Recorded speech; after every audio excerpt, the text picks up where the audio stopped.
ఐటీలో ఎంట్రీ కావాలా? Trainee software engineer గా అజా కోడింగ్ ట్యూటర్ లో 2 వీక్స్ ట్రయల్ పీరియడ్ లో వెంటనే చేరండి.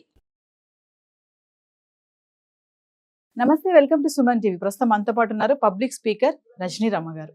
నమస్తే మ్యామ్. నమస్తే నవీన. మ్యామ్, ఇప్పుడు చేసే వీడియో ఎవరిని ఉద్దేశించి కాదు, అంటే కొంతమంది అలా ఉన్నారు మహిళలు, అంటే అతిగా పూజలు చేసేవాళ్ళు. అంటే ఒక సంఘటన జరిగింది కాబట్టి మాట్లాడుకుంటున్నాం మనం. ఒక దగ్గర అతిగా పూజలు చేస్తుందని చెప్పేసి హస్బెండ్ ఫ్రస్ట్రేట్ అయిపోయి అమ్మాయిని పెట్రోల్ వేయడము, అంటించడం జరిగింది. చనిపోలేదు ఎవరు, బట్ ఇద్దరికి మంటలు అంటుకున్నాయి. అంటే అతిగా పూజలు చేయడం ఏంటి మేడం? అంటే అతిగా కూడా పూజలు చేస్తారా? అదే పనిగా పూజలు చేస్తానే ఉంటారా? గతంలో ఒక మన మూవీలో ఒక ఇన్సిడెంట్ గుర్తొచ్చింది నాకు. ఇది చూడగానే ఆవిడ ఎక్కువ పూజలు చేస్తూ చేస్తూ అతని మొహం అంతా కూడా మసి అయిపోయేది. అంటే అది కూడా మనకు వినడానికి హాస్యంగా ఉంది. హారతి ఇచ్చి ఇచ్చి ఇచ్చి పటాలు కూడా చాలానే ఉంటాయి, దేవుని పటాలు కూడా. అంటే అది హాస్యంగా అనిపిస్తున్నా, ఇది మాత్రం కొంచెం అతిగా పూజలు చేయడం వల్ల కుటుంబాన్ని పట్టించుకోకపోలేదు అనేది హస్బెండ్ చెప్పిన మాటలు. అంటే కొంతమంది ఉన్నారు కదా, అందరి గురించి వద్దు మనము, అలా అతిగా పూజలు చేసేవాళ్ళు, వాళ్ళ గురించి ఒక్కసారి ఏం మాట్లాడతారు? ఉన్నారండి అతిగా పూజలు చేసేవాళ్ళు. అంటే పూర్వకాలం నుంచి చాదస్తంగా పూజలు చేసేవాళ్ళు ఉన్నారు. కానీ అప్పుడు ఇప్పుడు ఏంటంటే ఈ మీడియా వచ్చిన తర్వాత పూజలు ఎలా చేయాలి, ఎలా చేస్తే మీకు డబ్బు వస్తుంది, ఎలా చేస్తే మీకు ఉద్యోగం వస్తుంది, ఇలాంటివన్నీ చెప్పటం వల్ల పిచ్చిలో పడిపోయారు. అంటే గుడ్డి నమ్మకం అంటారు కదా, గుడ్డి నమ్మకం లాంటి పిచ్చిలో పడిపోయి అదే పనిగా చేసేస్తున్నారు. ఇప్పుడు కొంతమంది ఇంకా వారాలు చేస్తున్నారు. ఇన్ని వారాలు, 40 వారాలు, 30 వారాలు, 11 వారాలు, ఇలా వారాలు పిచ్చిలో పడిపోతున్నారు. ఇప్పుడు భగవంతుడిని నమ్ముకుంటే మంచి జరుగుతుంది, కాదని అనం. దానికి కొన్ని ఇవి ఉన్నాయి, ప్రొసీజర్స్ ఉన్నాయి. ఇప్పుడు ఒక్కొక్క పూజని ఒక 7 వారాలు చేస్తేనో 11 వారాలు చేస్తేనో అనుకున్నది అవుతుంది. ఆ ప్రకారంగా వెళ్ళటంలో తప్పేమీ లేదు. కానీ అది అయిపోయిన తర్వాత ఇంకోటి మొదలు పెడతారు. అది అయిపోయిన తర్వాత ఇంకోటి, అంటే త్రూ అవుట్ ఇయర్ ఎప్పుడు పూజలని అవని ఇవని, పూజ సామాన్లు తెప్పించుకోవడము, ఇంటి నిండా ప్రసాదాలు, ఇలా చేస్తుంటారు. అది దానివల్ల ఏమవుతుందంటే అట్మాస్ఫియర్ మారిపోతుంది. ఇంట్లో ఎప్పుడు చూసినా పొగలు, అగరబత్తులు వెలిగించడము, ప్రసాదాలు, దేవుడి కొబ్బరికాయలు కొట్టడము, పసుపు కుంకాలు పంచుకోవడానికి లేడీస్ని పిలుచుకోవడాలు, అంటే గంటల పూజలో కూర్చోవడము, ఇలాంటివి అసలు చాలా మంది ఇళ్లలో జరుగుతుంది. ఇంకొకటి ఏంటంటే కొంతమంది భర్తలు నాస్తికులు కూడా ఉంటున్నారు. లేకపోతే కొంతమంది చదువుకునే పిల్లలు ఉంటారు ఇంట్లో, వాళ్ళకి సకాలంలో భోజనం అందాలి, సకాలంలో వాళ్ళు బయటకు వెళ్ళాలి, ఇవన్నీ కొంచెం డిస్టర్బ్ అవుతూ ఉంటారు. అంటే అవన్నీ చేయకుండానే మొత్తం పూజలకే ఉంటారంటారు. ఎక్కువ శాతం అక్కడ ఉంటున్నప్పుడు డిస్టర్బ్ అవుతుందండి ఇల్లు.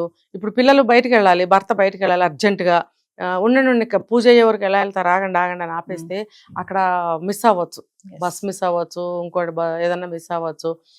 లేదు ఈవిడితో ఏదైనా ఒక విషయం ఇంపార్టెంట్ చెప్పాలి అని అనుకున్నప్పుడు పూజలో ఉందనుకోండి, చెప్పలేకపోతారు. ఇంకా కొంతకాలం అయ్యేటప్పటికి ఈవిడ ఇంతేలే అని చెప్పి ఆవిడని పక్కకు పెట్టడం మొదలు పెడతారు. అప్పుడు కొంతకాలం అయిన తర్వాత ఆవిడకి అనిపిస్తుంది, నన్ను అందరూ అవాయిడ్ చేస్తున్నారని గొడవ పెట్టుకోవడానికి వస్తుంది. అప్పుడు వీళ్ళు ఏమంటారు, నువ్వు ఎప్పుడు పూజల్లో మునిగి తేలుతున్నావు కదా, నీతో మేము ఏం చెప్పాలి, నీకు ఏం అవసరం లేదు కానీ పో, నీ పూజలు చేసుకో, నువ్వు ఇంతే, నీ జన్మింతే, నీ జాతకం ఇంతే, నీ బ్రతికింతే అని మొదలు పెడతారు. అంటే చిన్నగా మొదలవుతాయి గొడవలు.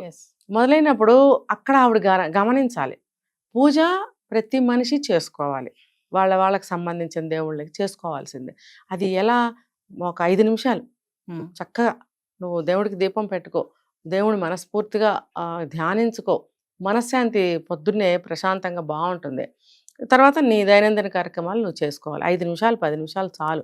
అంతేగాని తెల్లవారుజామున లేచి మొదలు పెడతారు ఒక్కొక్కళ్ళు రాత్రి 11 గంటలకు పూజలు మొదలు పెట్టేవాళ్ళు ఉన్నారు.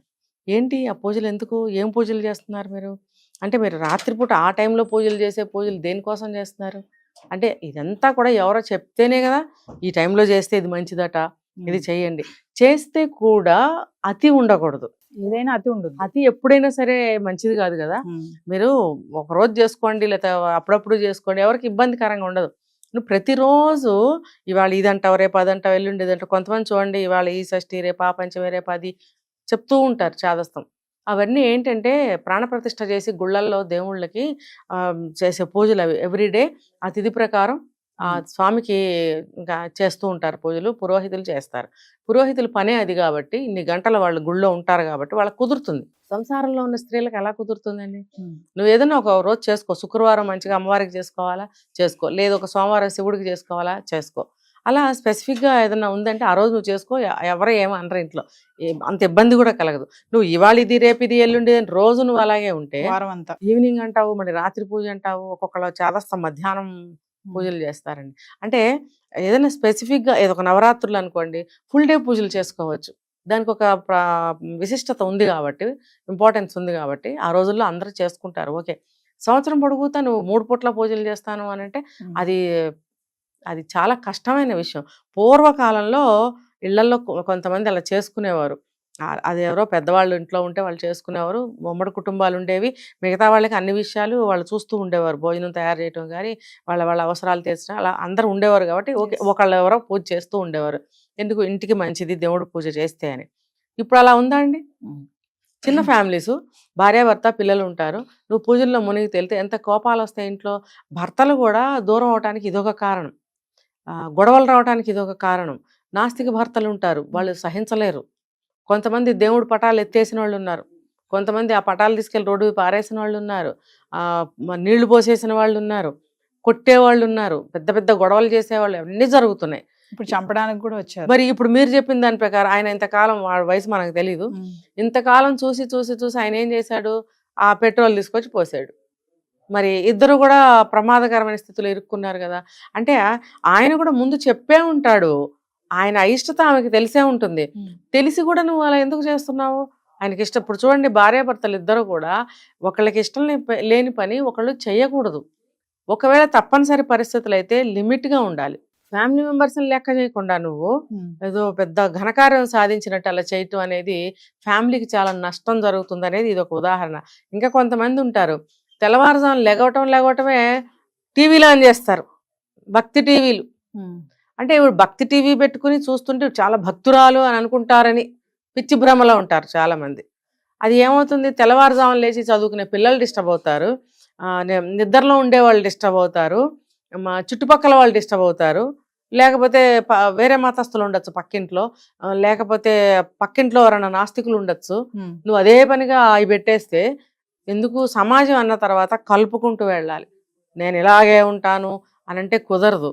అంటే నిత్యం పూజలు చేస్తూ కుటుంబాన్ని కూడా పట్టించుకున్నటువంటి స్త్రీలు కూడా ఉన్నారంటారా? ఎందుకు లేరు? ఉన్నారు. అందుకే కదా ఈ గొడవలు. నాస్తికులు ఉన్నారనుకోండి ఇంట్లో, ఇంకా చాలా గొడవలు అవుతాయి. పొద్దున్నే టీవీలు పెడితే ఎవరికైనా ఎలా ఉంటుంది చూడండి ఒకసారి. అసలు అప్పుడే మంచి నిద్ర పడుతూ ఉంటుంది. ఒకవేళ రాత్రి పూట లేట్గా రావచ్చు, ఎక్కువసేపు వర్క్ చేసుకుని పడుకుని ఉండొచ్చు, లేకపోతే ఎవరికైనా సరే తెల్లవారుజాము 4-5 గంటల సమయం అంటే మంచి నిద్రా సమయమే అది ఈ రోజులను బట్టి. మరి అలాంటప్పుడు ఎవరికి నచ్చుతుంది? భక్తి టీవీ పెట్టి వాళ్ళు నిద్ర లేవాలని చెప్పి కొంచెం సౌండ్ ఎక్కువ పెట్టే స్త్రీలు ఉన్నారు. తప్పేం చేయట్లేదు కదా మేడం, భక్తే కదా, అది దేవుడికే కదా. అది మరి వాళ్ళు రిసీవ్ చేసుకోలేరు. ఇప్పుడు నేను ఏం చెప్పాను కారణాలు, ఈ కారణాలు ఉన్నప్పుడు ఆవిడ వాళ్ళని తొందరగా లేపాలి అని చెప్పి ఎక్కువ సౌండ్ పెడితే ఇంకా చిర్రెత్తుతుంది వాళ్ళకి. అది కొద్ది రోజులు ఓర్చుకుని చెప్తారు, నువ్వు పెట్టకు అని ఒకసారి, సౌండ్ తగ్గించు అని ఒకసారి ఏదో చెప్తారు. చెప్పినప్పుడు వినేవాళ్ళు ఉండరు. ఇంకా ఏంటి నేను పెట్టుకోవద్దా అని వితండవాదం చేస్తారు. అప్పుడు ఒకళ్ళ మీద ఒకళ్ళకి ద్వేషాలు, కోపాలు బాగా పేరుకుపోయి ఉంటాయి. దాని పర్యవసానమే ఈయన పెట్రోల్ పోయడం. పెట్రోల్ పోస్తే అక్కడ పోస్తే ఇక్కడ వరకు అంటుకోదా అండి? మరి అది ఆయన ఆ కోపంలో అది కూడా గ్రహించలేక పెట్రోల్ పోసేసాడు మొత్తం. అంటిస్తే ఏమైంది, అక్కడి నుంచి అక్కడ వరకు అంటుకుంది, ఇద్దరు కూడా కాలేరు. అది ఎంత ప్రమాదం చూడండి. ఒకవేళ ప్రాణానికి హాని కలగకపోయినా ఒళ్ళంతా ఇంజురీస్ అవుతాయి. మరి కాలిన మచ్చలతోటి మిగతా లైఫ్ ఎలా ఉంటుంది? అసలు వాళ్ళు ఇంకా కలిసి ఉండగలరా? కలిసి ఉంటారా ఇంకా వాళ్ళు? చూడండి ఎలాంటివి జరుగుతాయో. మరి అంటే అతి దేనికి పనికిరాదు, అంటే ఏది అతిగా చేయకూడదు. అతిగా ప్రేమించడం కూడా తప్పే, అతిగా ఆలోచించడము, ఇలా అతిగా పూజించడం కూడా, అతిగా భక్తి చేయడం అన్ని. ఇంకా ప్రతిరోజు గుడికి వెళ్దాం అంటారు కొంతమంది. అది అవుతుందా చెప్పండి? ఈ రోజులను బట్టి అవ్వదు. నెలకొకసారి కూడా గుడికి వెళ్ళే పరిస్థితి ఉండటం లేదు ఇళ్లలో. వెళ్తూ గుడి గోపురం చూసి దండం పెట్టుకుని వెళ్ళిపోతున్నారు. అంత బిజీ లైఫ్ అయిపోయింది. ప్రతిరోజు గుడికి వెళ్ళాలంటారు. లేదు వాళ్ళు రాలేదు తోడు, వీళ్ళే వెళ్తారు. తర్వాత పొద్దున్నే వెళ్ళిపోతారు, 10 గంటలకైనా వెళ్తారు, 12 గంటలకు తిరిగి వస్తూ ఉంటారు నలుగురు ఆడవాళ్ళని వేసుకుని. ఇళ్లలో మగవాళ్ళకి పిచ్చి కోపం వస్తుంది అనమాట. అలా ఉంటుంది. Thank you.